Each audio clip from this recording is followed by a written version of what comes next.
जय हिंद दोस्तों, welcome to my YouTube channel R K math guru में।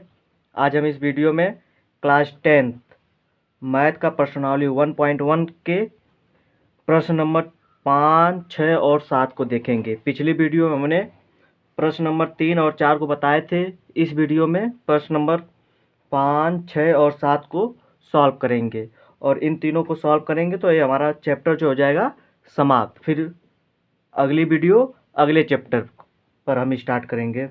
तो देखिए, पांचवा क्वेश्चन क्या कह रहा है कि जांच कीजिए कि क्या किसी प्राकृतिक संख्या n के लिए संख्या 6 के घाते n अंक 0 पर समाप्त हो सकती है। तो आइए चलते हैं, हम इसको सॉल्व करेंगे। चलिए देखिए, हमने इधर देखिए क्वेश्चन भी प्रश्न नंबर 5 लिख दिए हैं।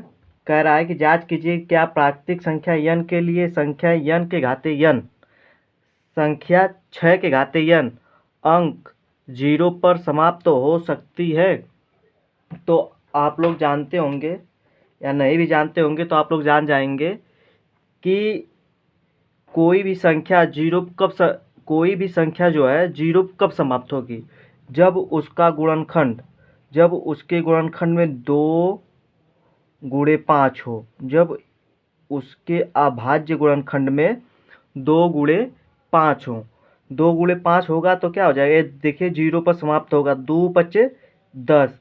अब 10 आ गया और आगे भी अगर कोई भी रहे, मान लीजिए आगे हम कर दे 3, 4, कोई भी हो, उससे नहीं मतलब, लेकिन क्या 2 और 5 आना चाहिए। अगर 2 और 5 आएगा तो वह संख्या क्या होगा, 0 पर समाप्त होगा। तो देखिए 5 दूना के 10, 10 त्याई 30 और 30 चौके 120।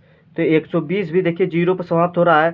तो कहने का मतलब है कि कोई भी संख्या हो, उसका अभाज्य गुणनखंड में 2 गुणे 5 अगर आ रहा है तो वह संख्या क्या होगा, 0 पर समाप्त होगा। तो चलिए अब हम इस क्वेश्चन को सॉल्व करते हैं। इसको आप समझ गए होंगे। चलिए देखिए, तो देखिए इसमें हम लिखेंगे, क्या लिखेंगे, इसका हल कर रहे हैं। इसमें हम लिखेंगे कि जिस जिस संख्या के अभाज्य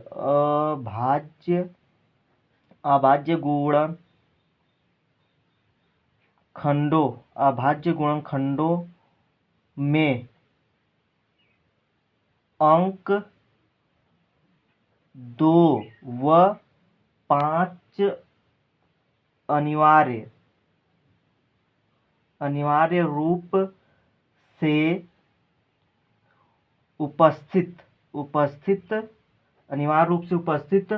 हो, वह संख्या 0 या 0 पर समाप्त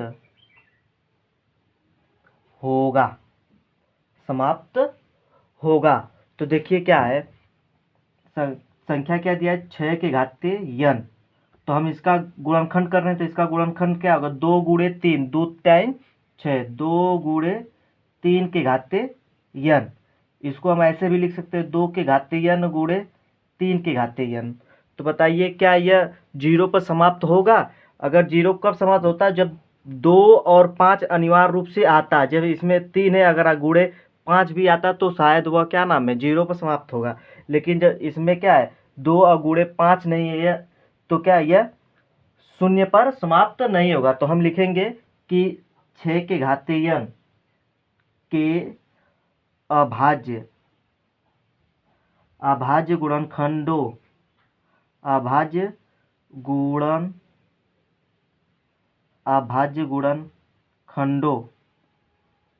गुणनखंडों में 5 उपस्थित नहीं है। अतः 6 के घाते n किसी भी प्राकृतिक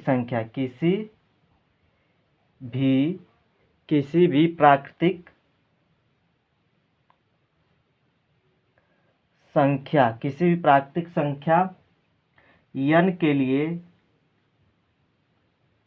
n के लिए शून्य पर समाप्त नहीं होगा। तो आई होप आप लोग को क्वेश्चन समझ में आया होगा।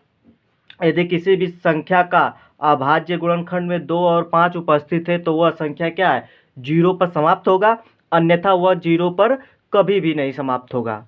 तो आप लोग को क्वेश्चन समझ में आए होंगे। चलिए अब हम अगला क्वेश्चन करते हैं। चलिए प्रश्न नंबर 5 कह रहा है कि जांच कीजिए कि क्या किसी प्रश्न नंबर 6, 5 तो हो गया है।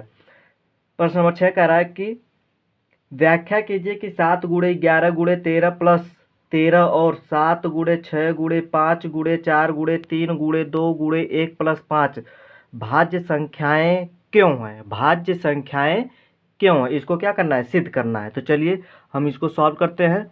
प्रश्न नंबर 6 देखिए, हम इसमें भी प्रश्न नंबर 6 प्रश्न को लिख लिए हैं कि व्याख्या कीजिए कि 7 गुणे 11 गुणे 13 प्लस 13 और 7 गुणे 6 गुणे 5 गुणे 4 गुणे 3 गुणे 2 गुणे 1 प्लस 1 भाज्य संख्या क्यों है। तो चलिए हम इसको सिद्ध करते हैं। सिद्ध करेंगे, लिखेंगे हल। पहले हम इसको सिद्ध करते हैं। क्या है, 7 गुणे 11 गुणे 13 प्लस 13।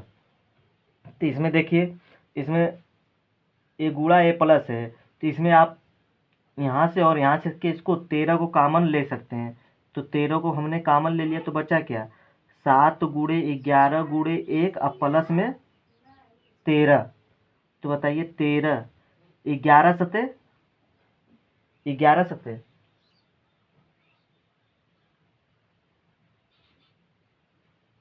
नहीं, देखिए 13 कैसे, इसको कॉमन A1 हो जाएगा, A1 हो जाएगा, सॉरी A1 हो जाएगा। अब देखिए 11 सते 77 और 77 एक नाम 77, अब प्लस में 1। अब देखिए 13 कोष्टक में हो जाएगा 77 और प्लस 1 78, 77 प्लस 1 78। तो अभी हो जाएगा 13 गुणे 78। क्या हो जाएगा, 13 गुणे 78। और देखिए जब हम किसी अभाज्य अगुणे भाज्य, जब हम किसी अभाज्य संख्या और गुणे भाज्य संख्या का जब गुणा करते हैं, जब किसी अभाज्य और भाज्य संख्या का गुणा करते हैं तो बराबर में आता है भाज्य संख्या। भाज्य संख्या जैसे देख लीजिए, अगर अभाज्य संख्या अगर हमने 3 और गुणे भाज्य संख्या 2, 2 क्या एक भाज्य संख्या है, तो 2 का अगर हम गुणा करेंगे देखिए हमेशा भाज्य संख्या ही आएगा। 2 3 6 और 2 3 6 क्या है, भाज्य संख्या। भाज्य संख्या वह संख्या होती है जो एक तथा स्वयं तथा कोई तीसरी संख्या से विभाजित हो, उसे भाज्य संख्या कहते हैं। देखिए 6, देखिए 1 से भी कट जाएगा, 6 से भी कट जाएगा, और देखिए तीसरी संख्या 2 से भी कट जाएगा और 3 से भी कट जाएगा। तो देखिए 2 से अधिक संख्याओं से विभाजित हो रहा है, उसे भाज्य संख्या कहते हैं। और अभाज्य संख्या जो 1 से कटे तथा स्वयं से कटे, उसे अभाज्य संख्या कहते हैं। जैसे 3 देखिए 1 से कट जाएगा और 3 से कट जाएगा, और तीसरी संख्या किसी और से नहीं कटेगा। तो आप लोग को समझ में आ गया होगा। तो क्या यह भाज्य संख्या होगा कि नहीं, तो यही सिद्ध करना है कि सिद्ध कीजिए कि भाज्य संख्या है। तो देखिए भाज्य होगा, भाज्य संख्या होगा। इसी तरह हम दूसरा भी एक क्वेश्चन इसको भी सॉल्व कर लेते हैं। क्या है, 7 गुणे 6 गुणे 5 गुणे 4 गुणे 3 गुणे 2 गुणे 1 अब प्लस में है 5। तो बताइए इन दोनों में हमने 5 को कॉमन ले लिया, तो 7 गुणे 6 गुणे 4 गुणे 3 गुणे 2 गुणे 1 अब प्लस में 1। अब बताइए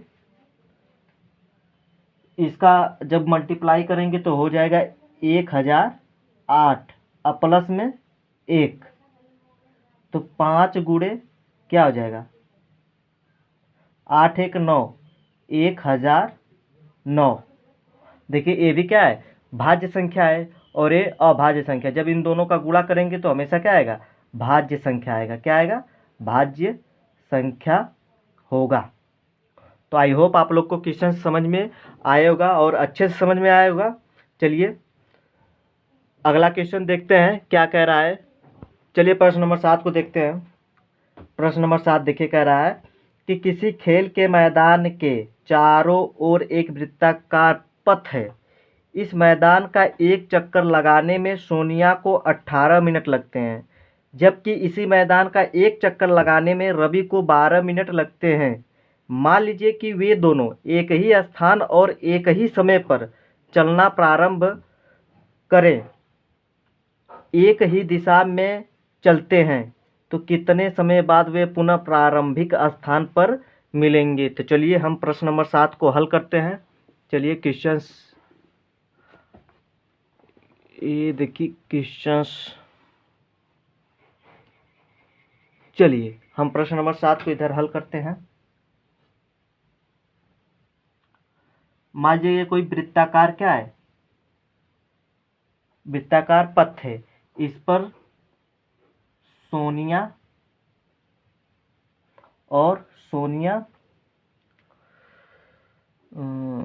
चक्कर लगाने में सोनिया 18 मिनट लेती है। कितना? 18 मिनट। और उसके बाद रवि जो है, जब रवि इसका चक्कर लगाता है, रवि तो 12 मिनट लेता है। तो क्या कह रहा है कि ये एक ही स्थान से अगर चक्कर लगाना प्रारंभ करें, मान लीजिए सोनिया इसी स्थान से जा रही है और रवि भी इसी स्थान से जा रहा है, तो एक एक चक्कर लगाने में ये सोनिया 18 मिनट ले रहा है और रवि 12 मिनट ले रहा है। इसका मतलब सोनिया पहले चक्कर पूरा कर लेगी और रवि थोड़ा बाद में चक्कर पूरा करेगी। जैसे कि अगर सोनिया एक चक्कर पूरा कर ली तो रवि हो सकता है यहाँ पर हो। तो यही कह रहा है कि अगर एक ही स्थान से दोनों चलना प्रारंभ करते हैं और चलते रहते हैं, तो बताइए एक समय ऐसा आएगा कि ये लोग चलते चलते कहीं स्थान पर मिलेंगे। तो वही पूछा है कि कितने मिनट बाद वे लोग एक स्थान पर पुनः मिलेंगे। तो इसमें कुछ नहीं करना, इसका क्या करना है? एलसीएम लेना है। किसका? एलसीएम लेना है। किसका लेना है? 18 और 12 का अगर आप एलसीएम निकालेंगे, जो आएगा उतने ही मिनट बाद वह दोनों पुनः आपस में क्या करेंगे? मिलेंगे। तो चलिए हम इसको सॉल्व करते हैं। क्या है, इसको हल करते हैं।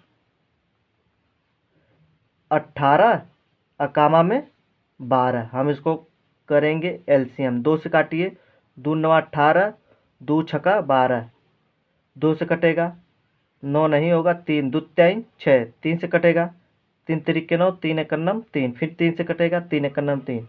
तो एलसीएम बराबर क्या हो जाएगा? 2 दूनी के 4, 4 3 12 और 12 3 36, 2 गुड़े 2 गुड़े 3 गुड़े 3 बराबर 36। तो क्या हो जाएगा? 36 मिनट। 36 मिनट में पुनः दोनों मिलेंगे। 36 मिनट के बाद वह पुनः एक स्थान पर मिलेंगे। तो आई होप आप लोग को क्वेश्चंस अच्छे से समझ में आया होगा। यदि वीडियो अच्छी लगी हो तो लाइक करें, ज़्यादा से ज़्यादा शेयर करें और कमेंट कर हमें ज़रूर बताएं कि आपको सेशन कैसा लगा। जय हिंद, जय भारत।